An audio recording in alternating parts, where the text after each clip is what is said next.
You're listening to the Relational Astrology podcast, where we use the powerful tool of astrology to transform relationships in every area of your life: romantic, personal, professional, and beyond. This isn't your typical astrology podcast, and you don't need to be an astro expert to join in. Get ready for real-life examples, practical tips, and tools you can start using right away to strengthen your connections. Ready to improve the relationships in your life? Grab your birth chart and let's dive in. Welcome in, my Astro family. This is the most important episode that you will ever listen to on this podcast.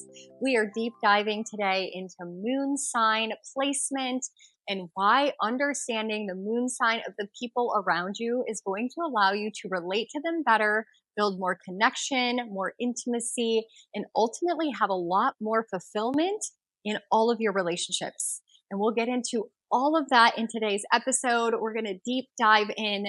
To really start out with, I want to share with you the most beautiful Vedic love story. I think you're going to love it. And it goes way, way back to an ancient village. And in the village, the moon was the most beautiful woman in the village. And it came time for her to decide who she wanted to marry. And so her family asked her, "Moon, who do you want to marry? You have the pick of the entire village. Who is going to be the lucky suitor?" And the moon said, "I want to marry the sun." And her family immediately reacted and said, "Oh, no, no, no, no. Absolutely not. You cannot marry the sun. The sun is so arrogant. The sun only cares about himself." And the sun in the village was that popular jock, the popular guy, the one that everybody wanted, but he was so self-absorbed, so self-centered, so narcissistic, because the sun shines so bright that it doesn't notice anything else around it. And so the family immediately said to the moon, "No, no, no, you are too beautiful. You are too compassionate. You're too empathetic. You are too magical to be with the sun. That arrogant prick, absolutely not." And she said, "I don't want anybody else." And they said, "Okay, go out into the village and see if you can get the sun's attention." And so off the moon went into the village, and she put on her most beautiful, glowing, radiating outfit. And she wandered through the village and tried to capture the attention of the sun.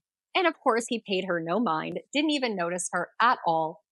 And afterwards, her family said, "Okay, Moon, you have to pick someone else. Who do you want to marry?" And she said, "There is nobody else. I only have eyes for the sun." And he said, "Well, if you don't marry, you can't be a part of our community, of our tribe."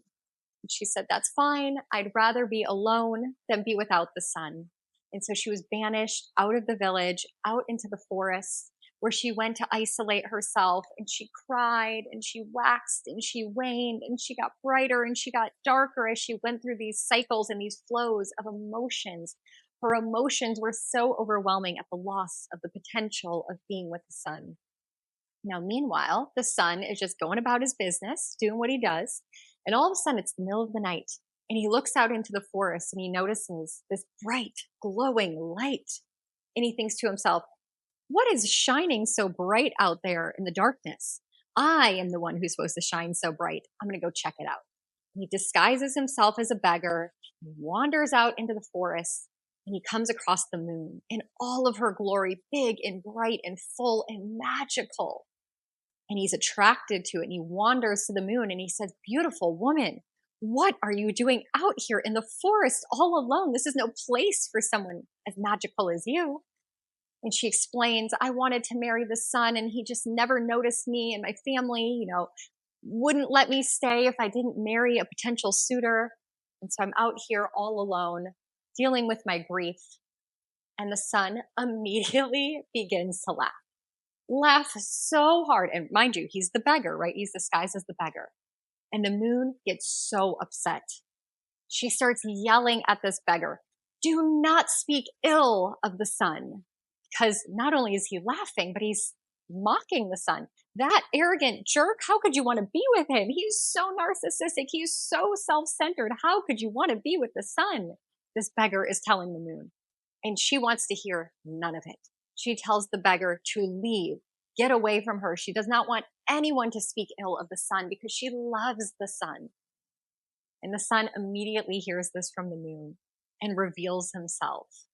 And the moon cannot believe that in front of her is the sun, paying attention to her, seeing her magic. And the sun immediately falls in love with the moon. They fall in love, they get married, they have the most beautiful, magical life as they orbit around each other, as they work together, and they end up having a baby. And that baby was Earth. And that is the most beautiful story of how Earth was born, we were born, how we are meant to be here in this relationship to the moon and to the sun. And so every time we think of astrology, bringing it back to astrology, specifically relational astrology, it is how we relate from our perspective here on Earth to the celestial bodies, to the constellations, to our planets.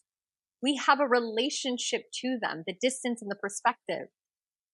And when it comes to the Earth, in relationship to the sun is 108 times its size from us here on Earth. And the moon is 108 times its size from us here on Earth. That is astronomy. That is science. But if the sun was 107 or 109, we would not be able to have life on Earth. It would be too hot or too cold. And if the moon was 107 or 109 size distance of its size from us here on Earth, we would not have gravity as it exists. So we need this perfect, beautiful balance, this 108 number of the sun and the moon in both equal relationship to us here on Earth to sustain life on Earth. This is the most beautiful energy. And coming back to relational astrology, in this story, the moon was magic. The moon was the feminine. The moon was the emotion, the intuition, the trust, the inner knowing, following her own compass, following her gut, following her instinct in what she loved, what was important to her. So today we are going to deep dive. You're going to see by the end of this episode why it is so important for you to understand and have a good relationship to your moon placement in your birth chart, and why it's so important to know everyone you come in contact with, their moon sign. My mission as a relational astrologer is to ultimately have everyone on Earth know their moon sign and know why it's almost more important than understanding their sun sign, especially when it comes to relationships. People ask me all the time about compatibility, and I immediately say, I don't care if you're a Virgo sun, a Taurus sun, a Capricorn sun. I care about your moon sign and how you are going to show up for the moon sign placement of the person you're in that relationship with. And this applies again to all relationships across the board. We never just talk about romantic relationships unless we have a podcast episode specifically focused on it. When I say relationships, I mean all relationships. The relationship you have with the lady at the grocery store, the relationship with your therapist, the relationship with your child or your boss. The moon sign is going to be pivotal. So we'll break all of that down. You may want to grab a pen and paper for today's episode. If you are driving or you're listening to this while you're cleaning your home, hi, thank you for being here with me today. Make sure you save this episode. You're going to want to come back with a pen and paper and take notes and revisit it over and over again. Now, remember, astrology is complex. There's many layers. I am giving you the gist, the cliff notes, the overview. We can deep dive, of course, in a one-on-one session. Often this is what I do when I do compatibility, helping two people get along. We dive deeper into their moon sign placement and everything else in their chart. But I just want you to leave this episode feeling like you have a good understanding of how you can practically, tangibly, immediately after this episode, start improving the relationships around you with this information, this tool of astrology.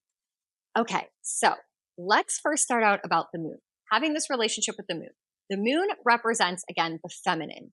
It is the mother. It is the intuition. It is the flow, right? The moon dictates our tides here on Earth, the water on Earth. And so it is that watery, flowy, intuitive, feminine energy. And she rules over the zodiac energy of Cancer. So you can consider her the landlord, the owner of the zodiac constellation of Cancer. When she's at home in Cancer, she's in her full power, her full potency. When the moon is in Cancer once a month, we all feel a little bit more intuitive, a little bit more emotional, a little bit more sensitive, a little bit more moody and crabby to our environment and the people around us. The moon moves through each zodiac sign every 2 to 3 days. So she will go around the earth through all 12 zodiac signs within a 28-day cycle. It is our lunar cycle. For females, our menstrual cycle, the average menstrual cycle is about 28 days. We cycle with the moon as the moon moves through all 12 zodiac signs. The moon, of course, is responsible for the tides, gravitational pull. It also has shown in studies to affect parasites, our emotional body, our physical bodies. The moon is just so fascinating to us here on Earth. And as the moon moves all 12 zodiac signs, the way in which we energetically feel emotionally will shift and change as well. Now, if you are a Cancer rising, you are going to be ruled by the moon. The moon is your primary life coach, and we'll have a whole episode about our primary life coaches, so you can hop over to that episode. But for my Cancer rising specifically, wherever the moon is, so when we have a new moon, a full moon, an eclipse, whatever zodiac energy the moon is in on any given day, it's going to affect you the most. And I love giving a homework assignment to all of my clients when we're kind of learning astrology and we're going through their chart, especially if they're a Cancer rising, is to pay attention for a couple months in tracking the moon and tracking the moon's cycles so you can understand how you emotionally are feeling given the specific day. Now, have you ever heard of that phrase that says, if you need to make a major decision, wait 3 days, you might feel differently? Well, it comes because of the moon changing zodiac signs every 2 to 3 days. So if you have to make a decision and the moon is, let's say, in Cancer and you're feeling very emotional, very sensitive and very intuitive, and you're like, I don't know, I'm feeling all the feels. If you wait 3 days and the moon goes into Leo, you might emotionally be more brave, more risk-taking, more willing to do something and get out of your comfort zone because it's in a fire moon instead of a water moon now. So that's where that phrase comes from. In our life and in our birth chart, it symbolizes what we need, the zodiac sign it's placed in our birth chart, what we need for safety, security, and comfort. And when we have that energy, that zodiac sign, we feel safe, secure, and comfortable. If we don't, we get triggered, right? If you don't feel safe and secure in a situation, you feel triggered. That little button is pushed. And when that button is pushed, that energy gets into motion, emotion comes up and out. And so the element of your moon sign dictates the energy flow, how that emotion comes up and out. And I'll give you an example in just a moment to understand what that means. So essentially, your moon sign placement is your emotional response. It's your inner world. It's what you need for safety, security, and comfort. And it's how you feel your emotion, what triggers you and how to soothe you. And so again, you can see in relationships, this is a big thing. A lot of people feel triggered in partnerships. They feel triggered in life. And if you know someone's moon sign, you're able to soothe them, to not push their buttons, to know what they need to feel safe, secure, and comfortable, and to understand their inner world. That's all we crave and desire, is to be seen and understood and cared for, to feel safe around people. So let me give you an example to help you really anchor this in. I am a Cancer moon. My partner is a Gemini moon. Gemini moons are air moons. Cancer moons are water moons. So the way that we feel and express our emotions looks dramatically different. Now, as we got into our partnership, I was already a relational astrologer, so I understood what a Gemini moon is, or should I say, I thought I understood. Sometimes we can know it in concept and theory, but it's not until we're actually in a relationship or we're actually experiencing the energy and the physical reality that we really understand it.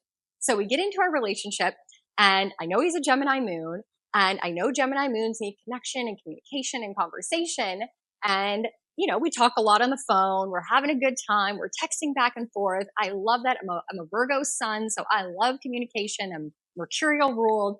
And then all of a sudden, I have a day at work where I'm super busy, right? Mind you, we're still getting to know each other. And I don't text him. I'm so busy. I completely forget. And I call him after work. No response. Just ghost. The next day, ghost. Sunday, ghost. I'm like, what is happening? So I communicate. I text. And essentially with a Gemini moon, when they don't feel like they have conversation or connection or details or facts, he didn't know what was going on with my day, he immediately was triggered, right? That is what he needs for safety, security, and comfort, to understand what is going on, to get the details, to know what's up, to have that connection through conversation. And so he was triggered, and therefore with Gemini, it's the twins, He went way into left field of like, well, then fine. If they don't want to communicate, I don't want to communicate. Now, meanwhile, I'm a Cancer moon. And so what I need to feel safe, secure, and comfortable is to be nurtured, to be loved, to be mothered, to be understood, to be soothed, right? Treat me like a little baby. Or I get crabby and moody and I go into my crab shell and I hibernate. And so now I'm triggered because I don't feel safe, because I'm not being soothed or nurtured or understood or allowed to feel anything. And so I go into my crab shell and I get triggered. Now we're both triggered where I don't want to communicate because I want to go in my crab shell, and he feels like I'm not communicating because I'm in my crab shell. So he's triggered and doesn't want to communicate. And it wasn't until a couple rounds of this cycle that I was like, oh, this is the Gemini moon coming out. He just needs me to check in, real quick text. This is what's up. This is what time I'll be home. Do you want to make plans next week? Like all of these things. And so now we have this running joke in our relationship where if he's feeling triggered or something's coming up, I just look at him and I simply say, are you having a Gemini moon moment? And he can look at me and say, yeah. And that's it. Like no more discussion needed. I get it. He gets it. Moving on. And same thing, if I come home from work and I'm upset or, I'm emotional because something happened in my life, he will look at me and be like, are we having a Cancer moon moment? And I can just say yes. And he knows immediately what to do, how to nurture me, how to soothe me, and let me go retreat a little bit in my crab shell, and I'll come back feeling much better. And so now hopefully you're starting to see with that example that in your relationships, this can help you so much connect with the person you're relating to in a deeper way. Because it's the emotional plane of everyone. It's that piece of our energy that's so important. Now, when I explain this to people, the question they always ask is, well, what if I'm not a Gemini sun? How do I know to show up for my partner who's a Gemini moon? I don't even know what that is. I have no placements in Gemini. I have no planets in Gemini. I don't understand Gemini. Well, this is the goal of astrology, and using it as a tool is to learn about all 12 of the zodiac energies and understanding what they mean, what they represent. You have all 12 zodiac signs in you. When you inhaled and you took your first breath, you inhaled all 12 of the zodiac energies. It's in you to tap into and to show up in the way that the person in front of you needs. That's how we are creating relationships. We are blending our energy that we have already inside of us with the energy of the person in front of us, the energy they have inside of them. And we are harmonizing it. And we're showing up in ways that are supportive to our relationships. So for me, for example, I don't have any planets in Gemini at all. I actually have 2 wounds in Gemini, my Chiron and my dark moon Lilith. So actually Gemini energy triggers me. It bothers me. It's a wound I need to heal. And the more I heal it, the more I can actually tap into that energy and show up for my partner in what he needs for his Gemini moon. So of course, there's so many layers and complexities to this, but this is kind of the gist of it. Now, of course, where someone's moon falls in their birth chart, you want to look at the zodiac energy.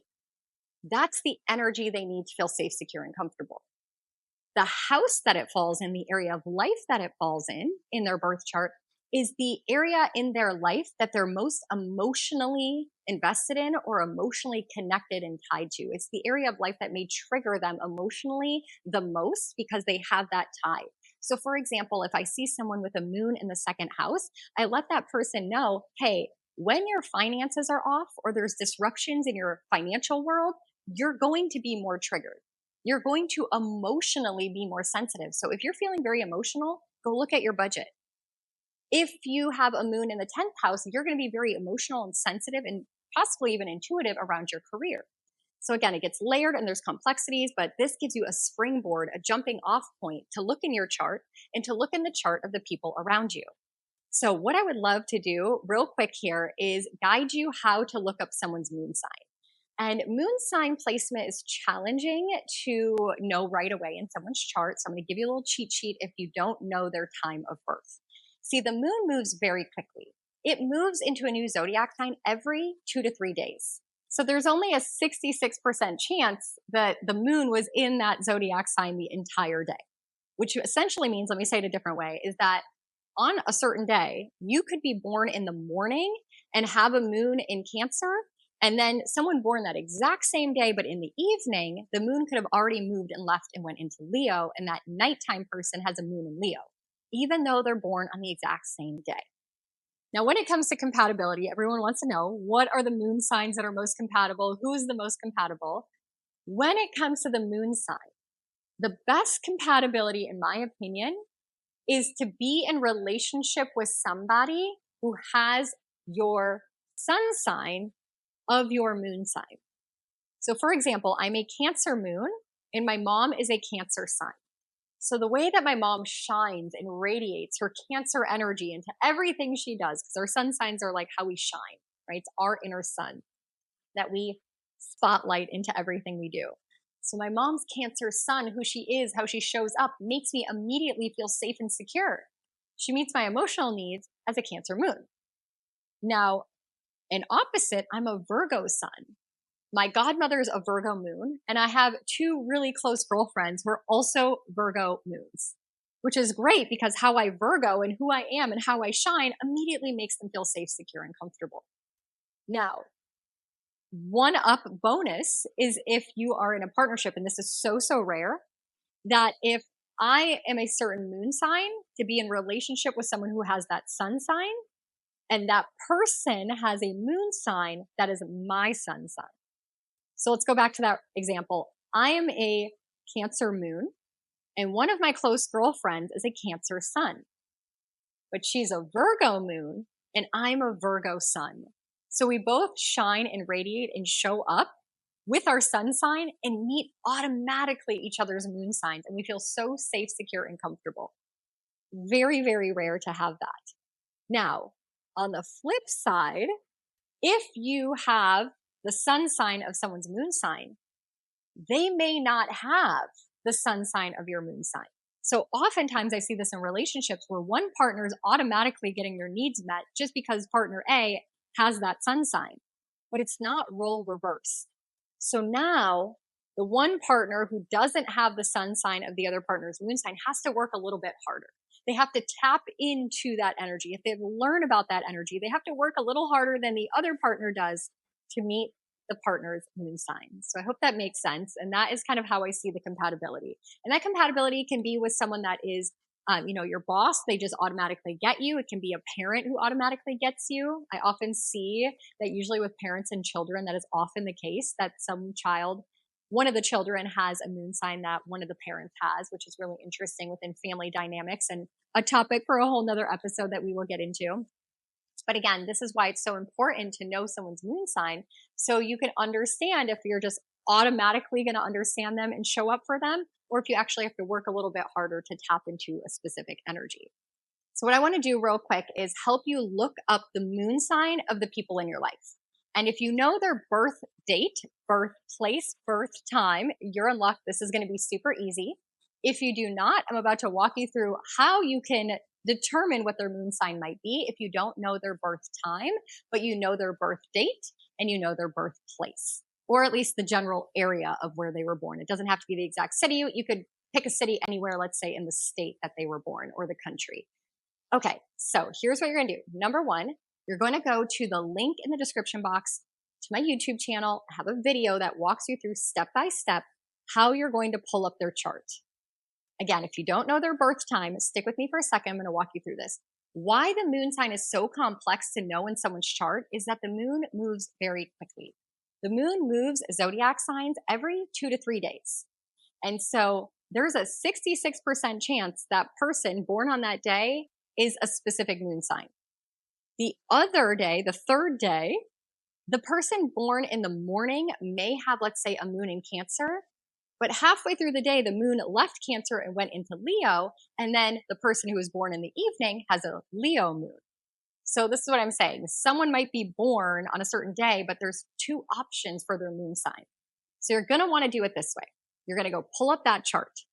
You're going to put in 12:01 a.m., which is the earliest possible time they could have been born on that day, their birthday, right? And I want you to see where the moon is. Then you are going to recalculate it. You're going to go back in. You're going to edit the time for 11:59 p.m., the latest moment of the day of their birth. And I want you to see if the moon is in the exact same zodiac energy. If it is, easy peasy, you got it. You know their moon sign. Let's move on. If it's in 2 different zodiac signs, you're going to take note and you're going to listen to this episode for both possibilities, and I know you'll be able to narrow it down. This is something I do when someone doesn't know their birth time. It's called a rectification chart, where we're able to go back and determine their time of birth and figure out their rising sign. And the moon sign placement is one of the ways that we do that. So that is an easy way that you can hopefully discover someone's moon sign. So once you've done all that, you know the person's moon sign, you know your own moon sign, we can get into the juicy part of today's episode, deep diving into understanding each of the moon placements. So let's get into it.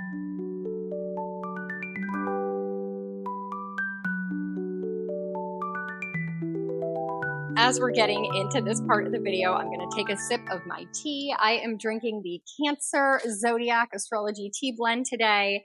The Cancer tea blend is all about the mother. It is nurturing. It is intuition. It is the feminine. It is so delicious. It nourishes the body. So I'm going to take a sip.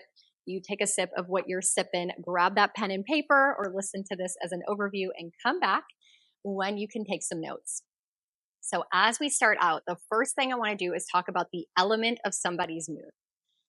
If you can't remember the zodiac sign, at least you can remember the elemental part. So the zodiac sign of someone's moon placement is the energy they need to feel safe, secure, and comfortable. When they do not get that energy and they feel triggered, they're going to have an emotional response. The way in which that emotion, energy in motion comes up and out is going to be the element of their moon. And we have 4 elements. So we have fire moons, earth moons, air moons, water moons. So when I say someone has a fire moon, how do you think that energy is going to come up and out? It is going to come out like fire. These are your people that are hot-headed, they're temperamental, they're angry, they're explosive, like they're throwing a tantrum. Those are your fire moon people. So that is your Aries, Leo, and Sagittarius moon. If you know someone with a fire moon, my best piece of advice as you're in a relationship with them is to let them burn it out. Let them burn it out. It is how they are feeling their emotion. It's how they're feeling triggered. The beautiful thing about fire, though, is when it's out. And they're not going to feel it. They're not going to hold a grudge. Now, oftentimes when I'm doing relationship readings and someone has a fire moon, the other partner feels like after the fire is out, they feel hurt. They feel upset. They feel triggered. And the other person's already over it, as if nothing happened. Don't take it personal. Just let them burn it out and they'll be good to go. Now, a water moon, on the other hand, how do you think they're going to feel? Water moons feel right away. They feel strongly. They feel it intuitively. They feel it. It's like a rush of water. And oftentimes they're going to be sensitive. They're going to be empathic about it. They're going to be emotional. They're going to cry. Sometimes they need to retreat and remove themselves because they're feeling it so strongly. These are your Cancer, Scorpio, and Pisces moons. And we'll break that down even more. Then we have your air moons. Now, air moons, it's all about the mind. It's the logic. They're processing their emotion first through the mind before they feel the emotion. So they're logical. They're thinking, should I, shouldn't I, adding in information. Like they're really just processing. And then they will feel days later. And this is the thing. Our air moons are your ruminators. They make up stories, facts, data. They are obsessive. They really are kind of in that mental mind F. And then they'll come to you 4 days later and say, hey, what you did on Sunday really upset me. And you're like, what? It is Thursday. Are you really still thinking about it? They are. It took them that long to process before they could actually feel. And our air moons are Gemini, Libra, and Aquarius. And then we have your earth moons. Earth moon people are the emotional, intelligent beings. They would rather be busy, practical, rational, realistic, logical about their emotions. They almost feel bad for having emotions. They feel like they should be more productive than sitting around wallowing or feeling certain things. And so they will literally rationalize situations. Now, with my earth moon people, if they are upset, we all need to take it seriously because that 5% of the time they actually feel their feelings, they have rationalized away the other 95% of things that bothered them, right? Quote unquote, bothered them. So if they're upset, take it seriously. They can be stubborn and fixated on their emotions as well. And they're usually emotional related to things that are affecting their day to day, their real world scenarios. And these are going to be your Taurus, Virgo, and Capricorn moons. So let me give you an example of how this may actually play out in the real world. Let's say your neighbor parks in front of your driveway all the time. You live in like a condo area and they always block you in. And so you wake up in the morning, you're late for work, you're rushing out the door, you come out of the door and there's their car parked in front of your driveway. Fire moon are going to be so angry. They're going to feel that fire. They're going to rage. They're going to be upset. They're going to yell. They're going to stomp. They're going to go knock on that neighbor's door and be yelling up a storm because they're triggered. Your water moon people are going to open the door. They're going to see that car parked in front of the driveway and they're going to break down crying. They're going to be emotional. They're going to be so upset. They're going to be sensitive. They're going to be hurt. Just a puddle of emotions. Your air moon people, they are going to immediately start ruminating. They did this last week. I had this conversation with them. They told me this, da da da da. It's like all mental.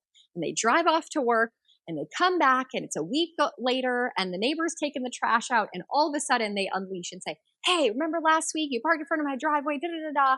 And the neighbor taking out the trash is like, what? That was like a week ago. If it bothered you, you should have came and talked to me, right? So it just took that air moon person a little longer and they circled back when they knew how they wanted to feel about it. And then your earth moon people, they're going to open the door, see the car parked there and immediately start rationalizing it.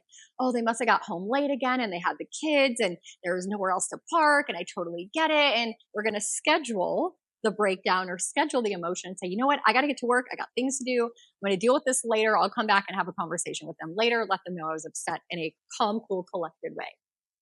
That is how that's going to show up, how someone's moon sign shows up in the day-to-day when they're triggered. But specifically, we have 12 different moon sign energies, 12 different zodiac signs, and the way they need to feel safe, secure, and comfortable, and the way in which it looks when it comes up and out. So we're going to start out with our Aries moons, and Aries moons love that because they want to go first. They are fire moons, so of course they are going to feel that emotion like fire when they're not feeling safe, secure, and comfortable. So what do they need so they don't get triggered? Well, essentially Aries goes first. It's the first zodiac sign. It represents autonomy, independence, freedom, paving its own path, doing what it wants to do, getting its needs and wants and desires met. Aries moons really need to be able to live life on their own terms, do what they want to do, not feel constricted, not feel like there should be's or must do's or boundaries on them. They really feel at peace emotionally when the world is their oyster, when they can just live life. I want you to think of Aries energy as like that toddler under 7. And so what does a toddler need so it doesn't throw a temper tantrum? It needs to be able to crawl across the floor and go a little bit further out of its comfort zone. It needs to be able to open doors and play with things in the doors. It needs food. It needs to be changed. It needs to be nurtured, right? This is that Aries moon person. Love up on them. Let them roam free. Make sure their needs are met. And they're good. They're happy. The thing with Aries moon is they lack patience, definitely lacks patience. Nothing happens soon enough. So with an Aries moon, if you're going slow, you're taking too long, you're speaking slow, they're triggered. They're like, come on, let's go, move it along. And when they're triggered, then sometimes they can be very defensive. They can be very argumentative. They can be very aggressive. Like they don't think before acting. So emotionally, they're just kind of unleashing and they're not really processing or thinking, right? It's kind of like just comes up and out so quickly. Now, when they're feeling their feelings, right? If they're triggered, they don't feel like they can do what they want. They don't have independence. They don't have autonomy. Someone's not respecting them or meeting their needs. They're going to feel it intensely. They're going to feel it instinctually. They're going to feel it like fire. And their first instinct is to fight. It is going to be arguing, fighting, telling someone off. They're feeling it as if like they're feeling something for the first time ever, right? Super intense energy. Now, when it comes up and out, it's going to be the temper tantrum of a toddler. You're literally going to see them like kick, scream, yell. Like think of a toddler when they're in the checkout line, not getting their chocolate bar. That's the emotional vibe of an Aries moon. And again, just let them kick and scream, put them on timeout, give them space, and they're going to burn it out pretty quickly. Now, how to soothe them the best way is when an Aries moon is triggered, the best way to soothe them is to get them physically moving in their body. It is the energy of the body. And so getting them outside to play, to run in the yard, to go to the gym, do a yoga flow, like run on the treadmill, hit a boxing bag, like These are all things that are amazing for Aries moons because they just need that fire to come out. Physical movement's the best way. And also just like sometimes going for a walk, like, hey, do you want to go for a walk? Something that releases that pent up energy. And that's your Aries moons. Then we move into Taurus moons. Now, Taurus moons are so interesting because they embody the emotional intelligence of Earth. It is an Earth moon, but they can be very stubborn when they feel their feelings, right? Like they're like fixated on their feelings. They don't want to let them go. Now, the main thing with the Taurus moon, what makes them feel safe, secure, comfortable is pleasure, calmness, soothing. They want to feel good. They want to feel good in their body. They want to feel good in their environment. They want to feel good. It is a Venus ruled moon. So it literally is about comfort and pleasure and safety and security, mainly financial security. I notice a lot of my Taurus moon clients, they have this need for having some sense of security when it comes to having like enough food, enough clothes, enough things in their home. They sometimes can be like preppers and hoarders because emotionally they're tied to stuff and they're tied to this sense of safety. And finances bring safety, make people feel safe. So just know that about Taurus moons, there's definitely a financial correlation often, but the biggest thing is they love routines. They love patterns. The quickest way to trigger a Taurus moon is to take them out of their routine and to not let them know ahead of time, especially when it comes to Taurus moon children. If they're used to being at home every single day, and then all of a sudden they have to change their environment, maybe you're co-parenting, maybe they're going to stay with a grandparent for the weekend, and you don't give them enough heads up, and you don't remind them every day leading up to it, and you just spring anything on them, oh my goodness, a Taurus moon will be so triggered.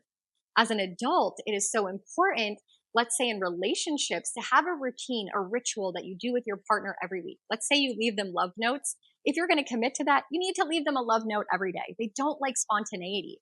Although it's lovely to leave your Taurus moon partners a note, if it's not predictable, if it's not consistent, they're not going to feel safe. It's almost like a surprise. And do they love me today? Do they not? They didn't do it today, but they did it yesterday. They essentially just want to know what they can count on. And also when it comes to their physical body, what makes them feel really safe, like emotionally not triggered, is making sure that the environment is nice. It smells nice, nice feeling clothes like pajamas and silky blankets. A Taurus moon will be very emotionally triggered if they have to wear something that's like itchy or scratchy.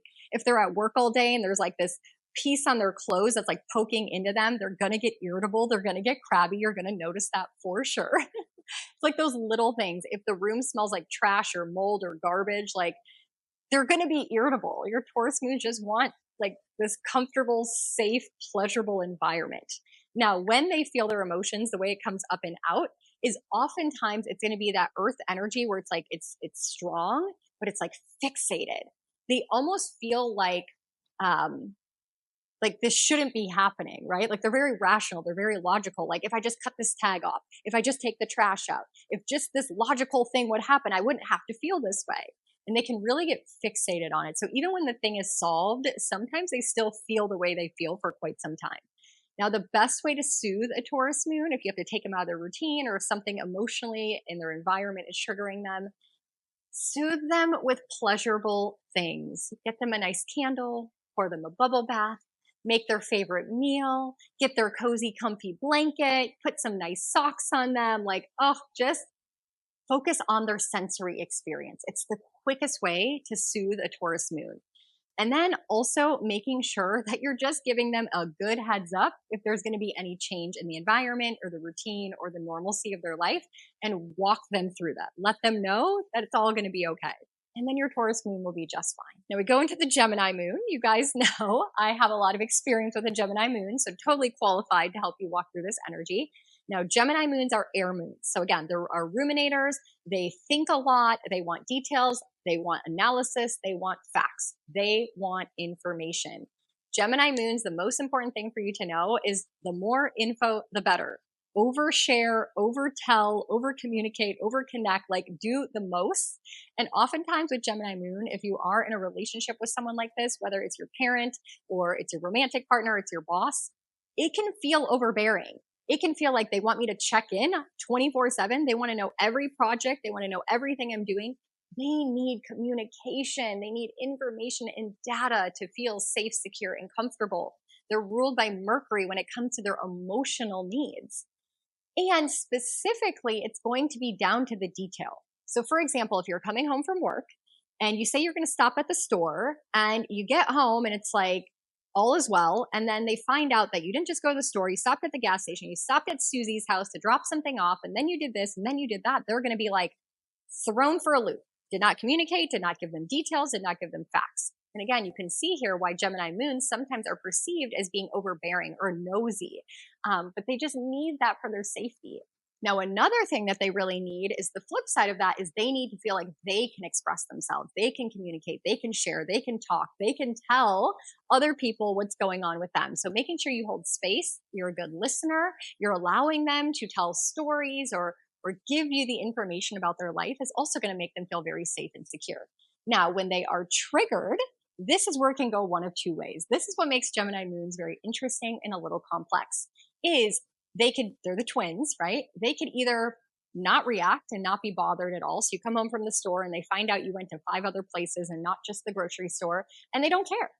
And the following week, the same exact thing happens and they're completely triggered because it's the twins. It's this and that. I want you to tell me and I'm also okay if you don't.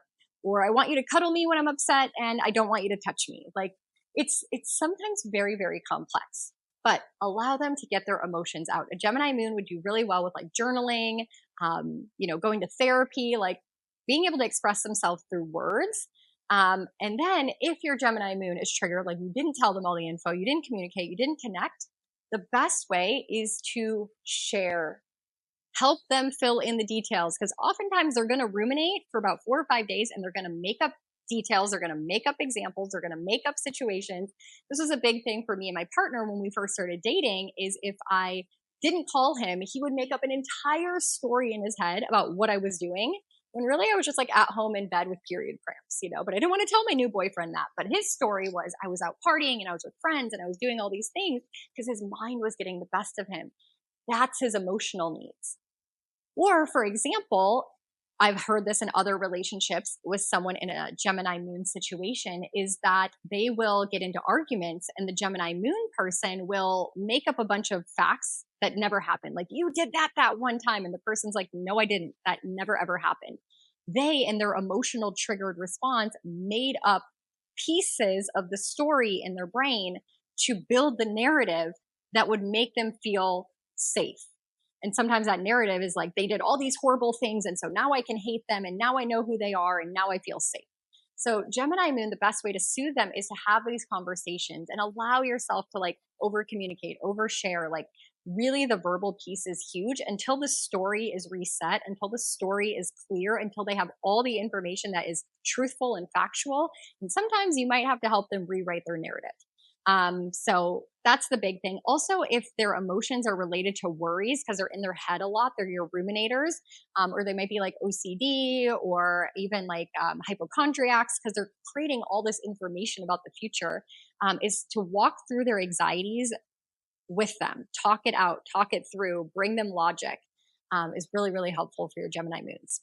Now we get into Cancer moons, which is what I am. And so Cancer moons love their energy, but they are your crybabies. They are your traditional water moons, cranky, crabby, moody, defensive, and will probably cry whenever they're triggered, even if it's just little things. Cancer moons, what they need for safety, security, and comfort is to be nurtured, is to be mothered, is to be loved. The moon is at home in Cancer. That is the area of the sky that it rules. And so people born during this energy are very emotional, very sensitive, very intuitive. They have a lot of gut instincts. And because of this sensitivity, they want to feel safe. They want to feel understood. They want to feel like their emotions are okay to express. So if your Cancer moon person is feeling something and you hold space for them, amazing. If they're feeling something emotional and you tell them, oh, get over it, that's not a big deal. Why are you so upset? Oh my gosh, you're going to trigger them to the nth degree. And then instead of feeling emotional, they're going to go into their crab shell. And they're not going to want to come out and express and share their emotions with you anymore. So allowing them to feel If they're upset by something, mother them, make them some warm food, cuddle them. Oh gosh, a Cancer moon just wants to be cuddled. They don't want you to solve their problems. They just want to feel, and they want to feel loved while they're feeling. Cancer moons also really are concerned with their environment. They like to nest. They like to have a sanctuary, a place that they can call their own. So make sure there's a piece of the home or something that is just like just for them, that they don't have to share. And they're very much connected to the past. So a way to not trigger them is like, let's say they have a lot of scrapbooks or photo albums or things or memories. Memories are so important to them. It makes them feel safe. It makes them feel connected to something. So nostalgia and tradition, family, the past, all things that really are emotionally connected to and they're emotionally invested in. Now, when they are triggered, they don't get this need for safety, security, and comfort. They are going to, like, it's going to feel like waves. Like, it's literally like it just comes on so strong and they could cry and cry and cry. And then all of a sudden it kind of gets better and they go on with their day. And then all of a sudden that emotion comes back up like a wave. And they're just feeling it until the waves diminish. Or they get very defensive and go into their crab shell. They just want to retreat. They go to their room. They shut the door. They go out to their car. They go down to a park. Like, they just need time and space to get with all their feelings and to process all of them. And then they feel a lot better. So again, the best way that you can help them is just essentially give them a hug, listen to them, hear their emotions, provide a safe, comfortable environment for them. So if they come home and they've had a hard day at work, set up a bubble bath and let them go into the bathroom and shut the door and give them time, or let them go into the bedroom alone and give them time. The best way for them to move through and feel their feelings. Now we move on to our Leo moons. These are our fire moons again. And just like the lion, when they are triggered with that fire energy that's going to come up and out and they are going to roar, you are going to know. But what makes a Leo moon feel safe, secure, and comfortable is they need to be seen, praised, heard, and recognized. They need to be given attention. They need to be respected. And if they get this, they are good. They are good. For an example, if you go to Starbucks and you bring everyone a drink and you forget the Leo moon, they're going to feel like they were not acknowledged, they weren't recognized, they don't matter, and they are going to be so triggered. They want to be seen. They want to be praised for their talents, their uniqueness, their skills. They want recognition. If they had, a project at work that they accomplished, they want a pat on the back. So if you're a boss and you know someone's a Leo moon, definitely shouting them out, putting them in the newsletter, posting about them on social media. They want to be seen and praised. If it's your child, same thing. If it's your romantic partner, reminding them how much you love them, how amazing they are, how wonderful they are. They love the dramatics. They want a little extra cherry on top attention from you. And they're going to feel so good. Now, when they are triggered, again, that button is pushed and they feel neglected, then that energy is going to come up with that fire and it's going to roar. They almost want you to know. They're going to be so loud about it. They want you to feel what they feel. They want you to know for a fact that they're emotional, that they're upset, that something triggered them. So it's going to be fiery. It's going to be strong. It's going to be a bold response emotionally. But what you can do to soothe the Leo moon then is validate their feelings. Let them know that you hear them, you understand them, you feel them. Allow them to express themselves. Don't dismiss their emotions at all, even though they're loud and obnoxious and dramatic about it. Just knowing that you hear them. And more than likely, they're actually going to stop yelling and they're going to stop being so upset. Now, they also need to soothe themselves often with creative outlets. So this would be someone that, like, when they're really upset, they have, like, a little pottery workshop in the garage, or they have a little scrapbook collection that they go work on, or they go dance somewhere, or they're painting. They just need a creative outlet to soothe their emotions. So make sure they have that, and just compliment them. It's one of the best ways. If they're upset, be like, oh, I know you're upset, but like, you did such a great job at work last week, or remember the time you did this, like, you are really talented. And those things can soothe them as well. So those are our Leo moons. And then we move into Virgo moon. Virgo moon is another earth moon. These are so rational. They are very emotional, intelligent. The biggest thing with a Virgo moon is they want to be of service. How they feel safe, secure, and comfortable so they don't feel triggered is to let them help, let them serve, let them be a part of something.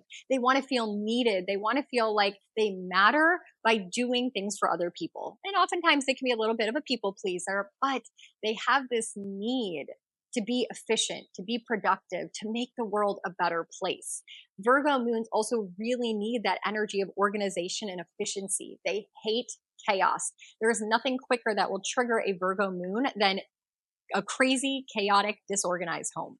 They need to feel like they know where everything is, that there is order in their environment. So for example, if you're going on a vacation with someone who's a Virgo moon, make sure you give them an itinerary down to the minute, to the type of clothes that they need to pack.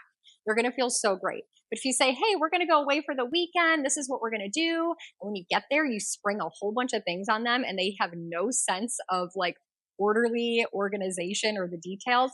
So triggered. So triggered. My godmother is this energy. And remember, I'm a Virgo sun and she's a Virgo moon. And so she gets to feel safe and secure around me because I am so detailed oriented. When I communicate with her that I'm going home to Germany, I don't just say, oh yeah, we're arriving on this day and we're leaving on this day. I'm like, we're coming on this day, on this train, on this flight, at this time. Then I want to do this. I want to do that. I want to eat this. Can you go buy that? And then after we leave, we're going to go this and this and this. And I tell her all about the rest of the trip, even though I'm not with her, because she wants all the details and she wants to make sense of all of it.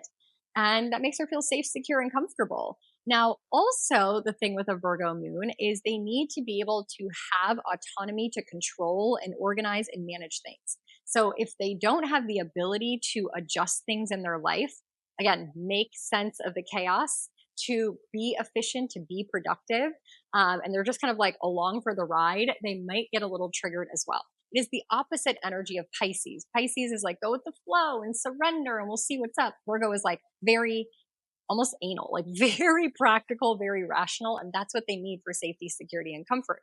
Now, the one thing is when a Virgo moon is having a lot of emotions, they're the first to be very self-critical. They will nag a lot.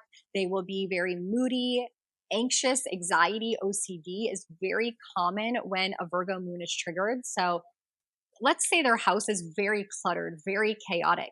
They will also be very anxious, or they will be very uncomfortable in their body or their skin because the environment around them feels very chaotic.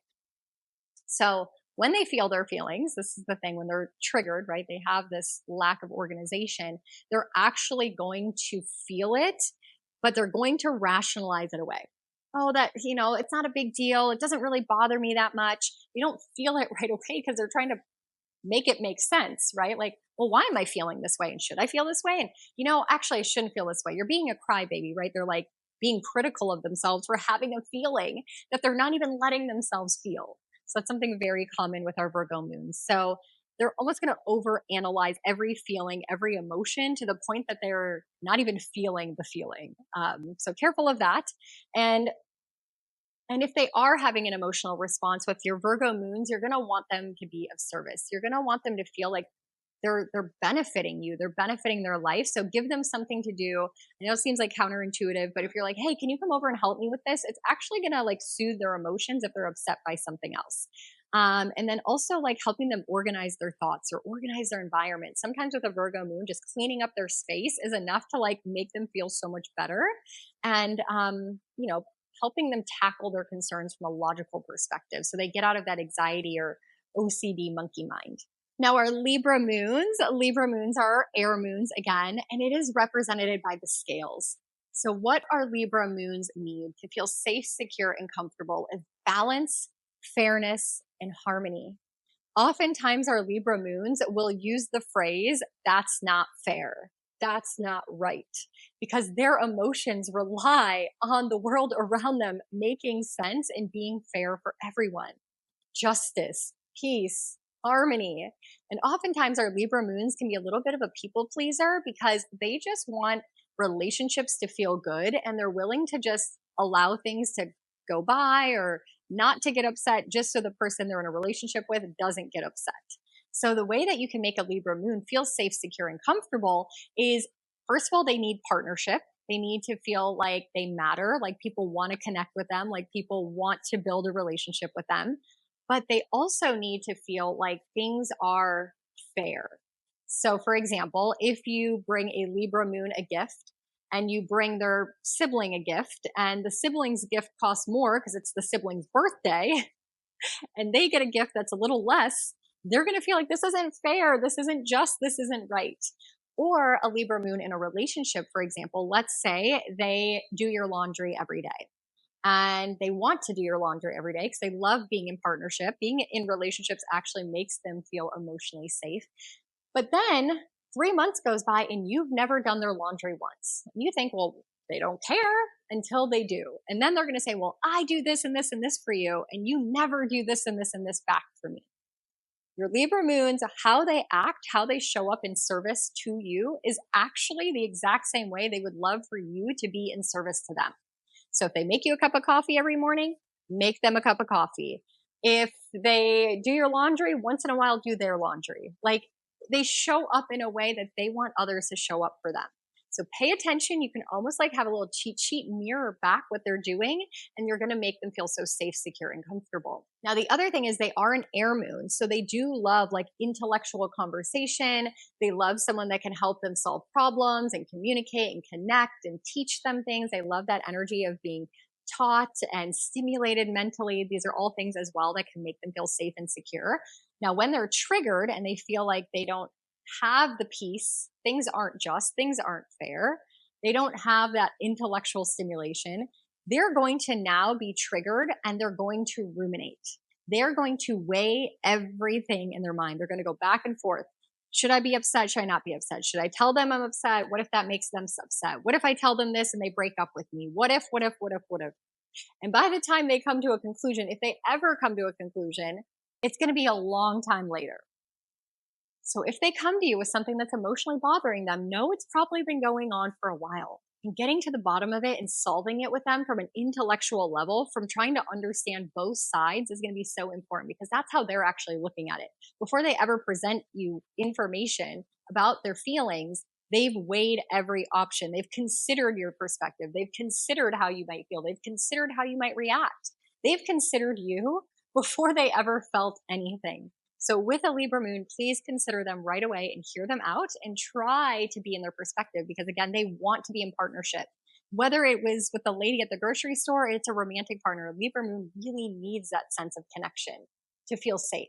And the last thing for a Libra moon is they really dislike environments where there's a lot of arguments, chaos, anger, conflict. Like they just want peace. They need peace at all costs. So if you're having an emotional tiff with them or something is coming up, they almost would rather not say anything to have peace than express their emotions. So if they're expressing their emotions, try not to engage in conflict or argument. Try to have like compromise and calm, cool, collected conversations, because they're going to get more and more triggered the more conflict there is. And then they'll pull away and they won't share their emotions with you anymore.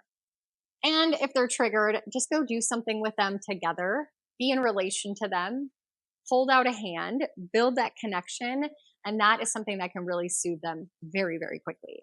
Now we get into our Scorpio moons. Our Scorpio moons are a little intense, for lack of a better word. They are intense. They are a water moon, but it is the water instead of the waves like Cancer. It is the white water rapids. It is the emotions that they feel that are so deep that make most of us uncomfortable. They don't just feel sad, they feel depressed. They don't just feel upset, they feel rage. They don't just feel like someone kind of, went behind the back. They feel betrayed. Like they feel it so deep, so intense. It's symbolized by the scorpion. So emotionally, they will sting you. They will strategize. And the biggest thing with the Scorpio moon is they will never trust you. They will never fully trust you. You might think that they trust you, but deep down inside, they are scanning their environment at all times to protect themselves. The biggest thing with the Scorpio moon is because they feel so deeply, they feel so intensely, they never want to be triggered. They never want to be upset. They never want to feel anything because it's so deep and so strong. So they are going to protect themselves at all costs. They are going to make sure that everyone has an arm's distance from them. What they need to feel safe, secure, and comfortable is utter trust and loyalty. They need to feel like they are in control. They need to feel like they have a say or autonomy. The thing with the Scorpion moon is, I think Scorpio energy, yes, it's water, but it borderlines on fire. And so when they're feeling their feelings, it's water, like they feel it right away, but they have that heat, that intensity, the depth below the surface. And so what they need from you is to recognize that intensity within them. They will often live a very private life. They don't like to reveal things. They don't like to share things. They will have a lot of secrets because, again, that connection makes them vulnerable. And they have a lot of fears around vulnerability. They'd rather just not share it all because they're not sure if you can hold space for what they're feeling. If you say, oh my gosh, I'm so upset, but you like say, I'm so depressed, to them, they can handle it. To the other person, it's like, oh my gosh, oh no, what are we going to do about this, right? So that's a big thing for your Scorpion moons. Now, making sure that they are allowed to feel their feelings. If they share them with you, great. Share your feelings with them. They can hold it. Trust me. When you betray them, you will never regain their trust. It is over. It is done. So make sure you are being honest. They can handle your honesty. If you messed up, tell them right away. That still holds the trust, but they don't want secrets. They can understand why you may act or respond a certain way. When they are triggered, they often will retreat, they will hide, they will shut the door, they will go into their private life. Let them have their privacy, and remind them just from a distance that I'm here, you can open up, I'm a safe space, you can trust me. Don't have superficial like, hey, if you need me, let me know. Hey, if you want to talk, call me. No, remind them. It builds that loyalty. It builds that trust within them that they need. And lastly, with your Scorpio moons, is understanding that they have this need for intimacy on a deeper level. They actually do really want to be in a deep partnership with someone. They can't just have a relationship where like you see them every once in a while, or it's like, neighbors. Like they want a best friend. They want a lover for their entire life. They want someone, and once they attach to them and they feel emotionally safe with someone, they can be very obsessive. Because again, if they know you're a safe spot and you're trustworthy, and they're not going to find that in anyone else, they can really, really, really get obsessed. So just honor all of that with a Scorpion moon. Sagittarius moons, these are also our fire moons, and our Sagittarius moons are the most optimistic, most positive emotional beings of all 12 zodiac moons. They are kind of out of sight, out of mind. What they need is adventure, exploration, excitement. They are on a pursuit of living their best life. They would rather not feel emotions because they're kind of more focused on like the magic of life. What could be? What's around the next corner? And so oftentimes you're like, do they even have emotions? Like they will kind of just see the rosy side of life. Now, the thing for them that they need for safety, security, and comfort, the biggest thing with the Sagittarius moon is independence. Independence, space and freedom. Space and freedom. That's all you need to know with the Sagittarius moon. Give them space to roam. Give them a large space to live in, have a backyard where they can run free, a large bedroom that they can decorate how they want. They want space and they want freedom. The ability to do what they want to do when they want to do it. It is that energy of like the gypsy, the playboy. Emotionally, they need openness. And so if you're starting to restrict them, you're trying to hold them back, you're telling them what to do, you're pressuring them to get married, you are telling them what time they have to be home, you are telling them, how to live their life. You are restricting them in the house, putting them in time out, like such huge triggers, space and freedom. And they are on the pursuit of honesty, brutal honesty. So for them, they need the truth. They need to know exactly what's going on. They're going to uncover it for their emotional safety. They need to know if the grass is really greener on the other side. If what someone says is the truth, like they'll go down a rabbit hole to make sure someone is being honest. And that actually involves like telling the whole truth. Like if you're kind of a storyteller or you kind of add details or you kind of add information, they need the whole truth and nothing but the truth. So make sure you do that. But other than that, it's pretty simple. Truth and honesty, space and freedom, and they are good to go. Now, when they are triggered, it's a fire. But fire makes them run. The heat is intense that they don't want to feel their emotions. Again, they'd rather be optimistic and joyful and living, this exciting life. So they're going to run from their emotions. They're going to try to escape. And usually they're escaping towards something that is fun or exciting. So these are when they're triggered, that are oftentimes going to go like, they're going to book a trip and they're going to travel. They're going to go to the casino. They're going to go have alcoholic beverages. Like they're going to escape to something that is more exciting, more adventurous, more fun. They're on the pursuit of fun emotionally, instead of feeling their feelings. And they're just channeling away from the trigger to something more exciting. Out of sight, out of mind, right? If they're not dealing with the thing that triggered them, they feel a lot better. So if they are feeling triggered and they're running or they're upset, right? It's fire energy, is give them the space and the freedom to process. These are the people you're in relationships with where they need to go out and run wild and free. Let them go out for a couple drinks. Let them go outside and go for a run, go for a walk, go to the gym. Like let them escape, because then they'll process, they'll put their fire out and they'll come back and they're going to feel so much better. And oftentimes they'll come back feeling more positive. They're thinking clear. Just don't restrict them. Don't try to hold them down to feel their feelings. They will move through it quicker if they have the space and the freedom. So if someone's been really upset, that's a Sagittarius moon, you could like book a spontaneous trip, go do a physical activity with them, go do something that's fun and exciting. And oftentimes you can put a Sagittarius in a better mood. Just go book a trip, take them on an adventure, and they'll be fine again before you know it. Then we move into our Capricorn moons. Our Capricorn moons, I would say, are the most intelligent, emotionally intelligent of all 12 moon sign placements.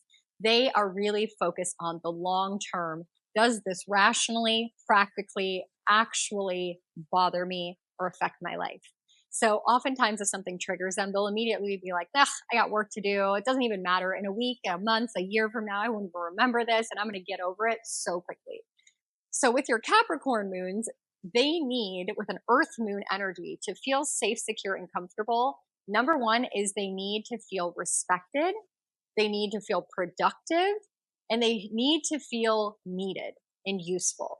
These are your children that need a chore chart, that want to help with the dishes, that at Thanksgiving want to make their own pie. They want to feel like they're contributing to something, that they matter in a big way, that they are a part of something bigger than themselves.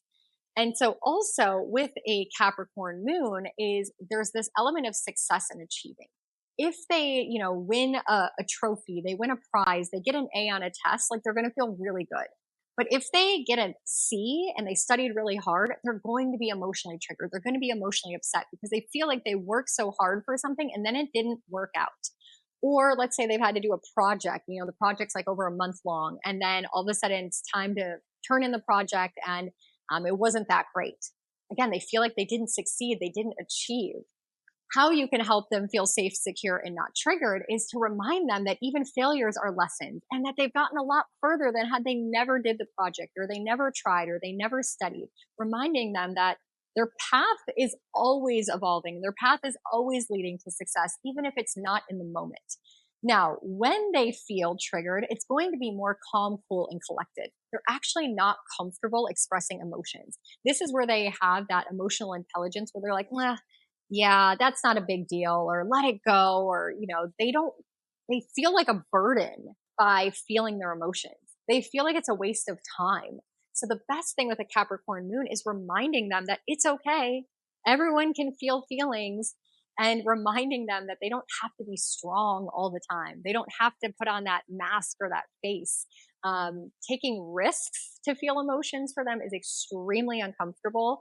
And in general, they hate to take risks. So if you're in a relationship with someone or know someone with a Capricorn moon and they have to try something they've never tried before, like a new job or going back to school for like a degree or something, that risk can feel so emotionally dysregulating to them. So help them take the risk, help them understand, soothe the fears, soothe the worries. And honestly, they're just going to be the least emotional zodiac moon sign. But again, we can't have everyone feeling emotions all the time. So the Capricorn moons really ground us and earth us, and they can be the people we go to in a crisis because they're logically going to think things through and they're going to think of the long term and benefiting the bigger picture. Now, our Aquarius moons, they might not be the least emotional, but they're definitely the most detached. So they rather would not, and they detach emotionally. So we'll break that down. Our air moon people are very logical. They are intellectual. It is an air moon. So when they feel things, they are going to process it mentally for a while. And more often than not, it will come out at some point in the future. Aquarius moons are more concerned about the future than the past. So if they feel a feeling, they will think, oh, it's in the past. It doesn't matter. Moving on, moving on, moving on. They're constantly detaching and moving on until one day it's going to circle around. That energy is going to build up and they are going to unleash that emotion all at once. And they're going to bring up things from a year ago, 5 years ago, their childhood. And you're like, what the heck? It's the past that they didn't want to feel and eventually will feel. Now, what they need for safety, security, and comfort is they need a lot of independence. They need to feel like they're unique. They can be their authentic self. They need to feel like they have this, something that makes them different from everyone else. The biggest way to trigger an Aquarius moon is by being like, oh yeah, I saw someone else do that. Or, oh gosh, why are you dressing like that? That's so weird. Do not say they are weird. They like to be unique. They like to be rebellious. They like to do things differently. If you start putting them in a box and restricting them and telling them what they should do or shouldn't do, if you start telling them, oh, traditionally this, or this is what it's right, or society thinks that, or you can't get out of this comfort zone or this box, they are going to be so upset. If they want to, let's say, have 2 partners, and you're like, no, tradition and society is going to like shun you. You cannot date 2 people at once. That's going to trigger them. They want to do what they want to do. They want independence. They want that autonomy. And they just want to be themselves. And they want to be seen for who they are. They want to be praised for their uniqueness and not seen as weird because they're so unique. They also really need intellectual stimulation. So if you're kind of just superficial with them, they're going to have a hard time relating to you because they really want depth.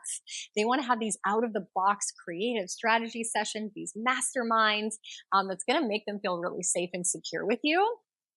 But they will build up these powerful defense mechanisms, detaching from things, being cool-headed, not wanting to feel feelings. And oftentimes, if they are feeling something, they'll deny it. Like, I'm not jealous. I don't care about that. That doesn't bother me. I'm not scared of that, right? They're going to be almost like above it. Like, I don't feel that way. But inside, they might actually be feeling that way. They're just shoving it and stuffing it and shoving it and stuffing it. And then eventually it's all going to come out way off in the distant future. So they're going to be logical about it. But the best way you can soothe them if they are having emotions and they are feeling it is remembering that they need independence and they need to feel their feelings in their own way. So however they're letting it up and out, let them. Encourage them to have unique ideas, and don't burden them if they're not feeling their feelings. Like, don't say, oh, you don't care. You never feel anything. Assume that just because they're not expressing feelings doesn't mean they're not feeling feelings. Super important. And then we get to our Pisces moons. Oh, my Pisces moons. I'm so glad we get to have this conversation right here at the end because I don't want you, if you're a Pisces moon or anyone in your life, to forget this info. Pisces moons are the most intuitive, the most empathic, the most sensitive moon placements that exist.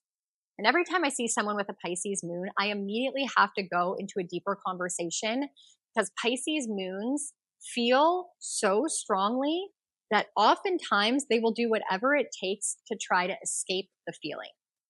Pisces moons have a tendency for addiction, self-sabotage, victimization, participating in negative habits, negative things in their life just to escape their reality, to escape all the feelings. So they're numbing themselves with alcohol or drugs.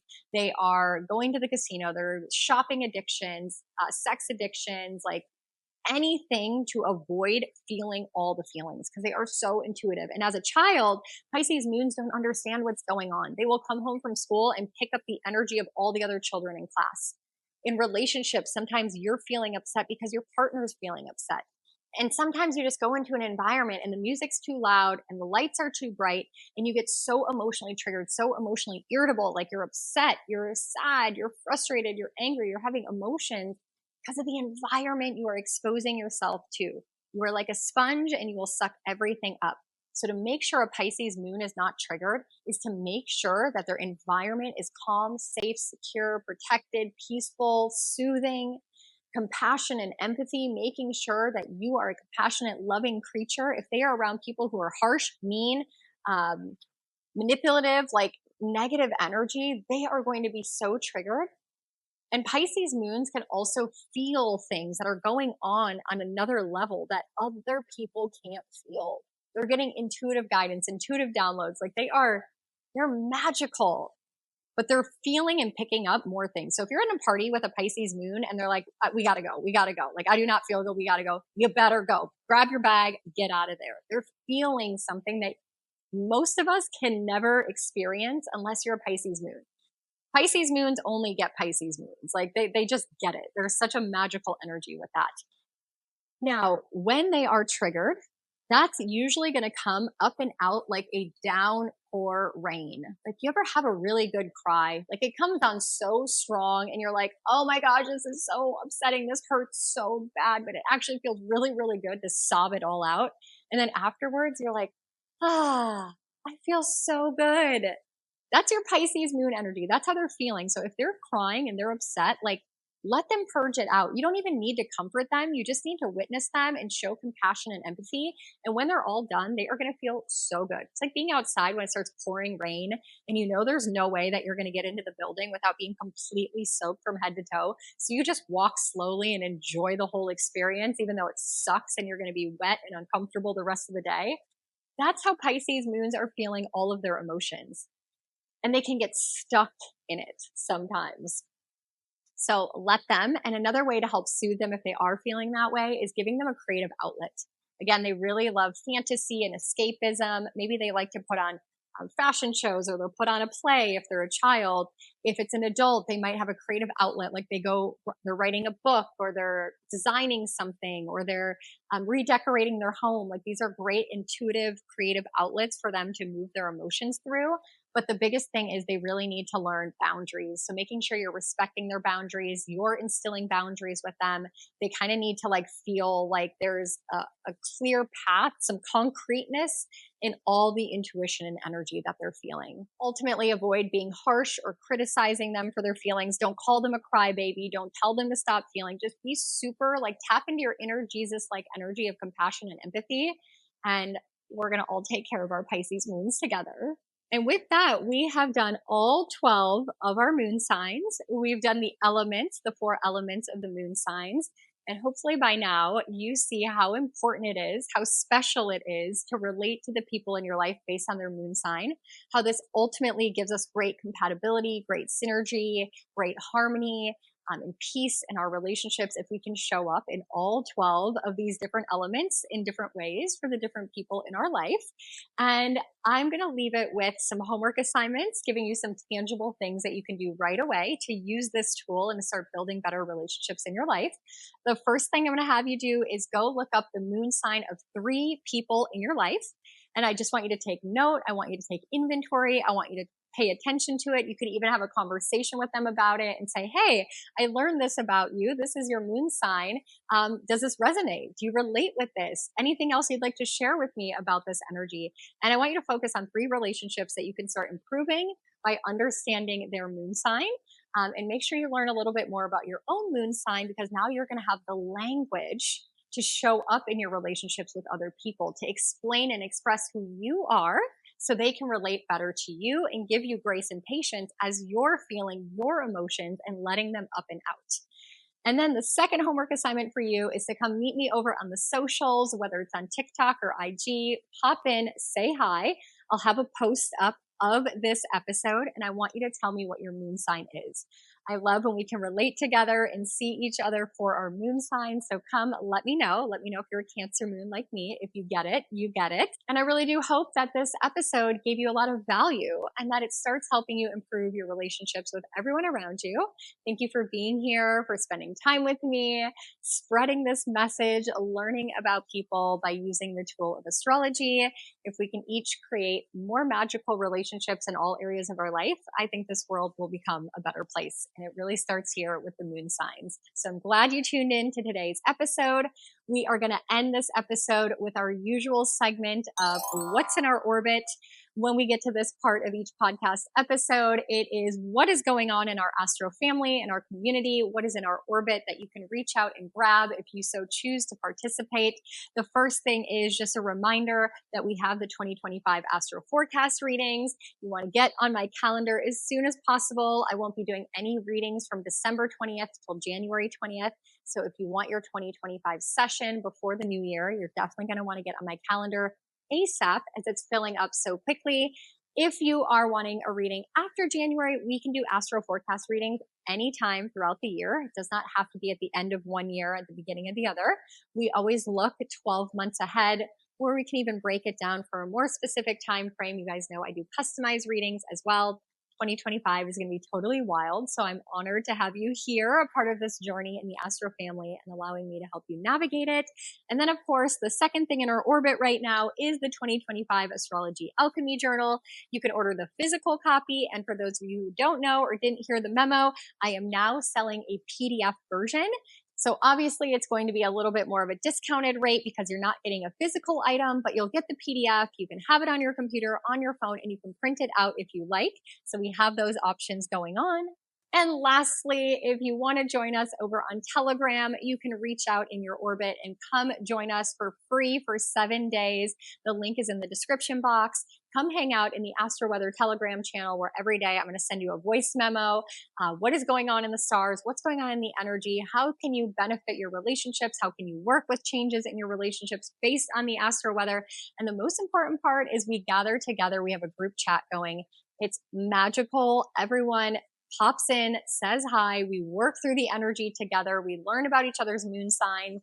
I actually did a workshop a couple weeks ago where I picked 5 people to share their moon sign and the moon sign of someone in their life. And then I did 5 voice memos talking about the compatibility of those 2 moon signs and helping them relate better to each other. So that was so magical. And everyone in the Astro family got to learn about all moon signs as well. So I do education and workshop days. So much fun. I would love to have you come join us. So come pop in for 7 days, all of the education days, all of the voice memos, everything in there is archived. So you can come in and binge it out for 7 days. And if you love it, you can stay and hang out and make our Telegram channel your new home with your Astro family. And that's all I have for you today. So I'm so grateful that you've been with me, and I'm going to send you so much love and light, my Astro family. And until our next episode, may the stars keep guiding you on your path. Thank you so much for tuning in today and spending some of your magical minutes on Earth with me. Find me on Instagram or TikTok at The Relational Astrologer, where we connect daily and vote on future episode topics. If today's episode offered new insights, make sure you subscribe. And if you're finding value here, consider leaving a review. It helps others seeking harmony in their relationship find us too. And don't forget, as my thank you for helping me spread this mission, every review or share of an episode enters you into our monthly giveaway for a free 30-minute reading with me. To participate, just leave a review or share an episode to your social media, take a screenshot, and email it to me at therelationalastrologer@gmail.com. Every reviewer will receive a free PDF relationship astrology guide, and one lucky winner each month will receive a 30-minute personal astrology session. I'll announce the winner on Instagram on the 1st of every month. So stay tuned and enter as many times as you desire. Thank you so much for being a part of my Astro family. I'm so grateful you came into my orbit.